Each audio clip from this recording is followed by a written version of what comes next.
Today we're laying out a home in Lexington, Michigan up on Lake Huron.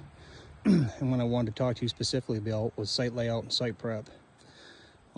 First thing you should do is you got to check with your township on setbacks.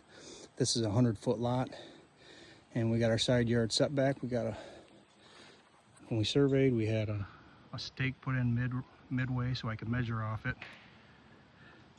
And then on this house over here, we had another stake placed, survey pin, so I could measure off it.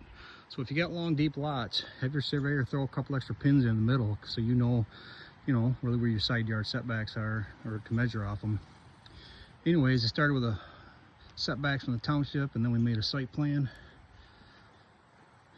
Site plan drew up with, shows the seawall, high water mark, and we have the house laid out. And then back here we have the septic field and garage. So get yourself a good detailed site plan. That way you can hand it in to all the municipalities. It's easier than hand sketching something and then they make you add stuff and you blow 2 or 3 weeks going back and forth on simple stuff. But here's the home I just staked out. That side there faces the water. This is the left gable end next to the house, as you see over there on the left. But I staked the house out. We're also going to set a grade mark, benchmark for the excavator. We're going to figure out where I want finished floor of the house to be.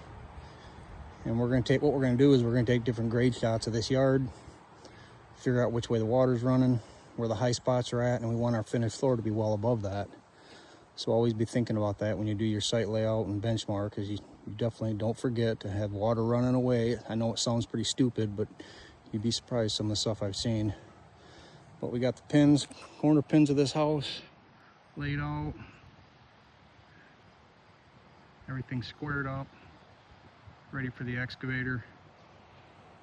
So that's just a couple helpful tips on site layout.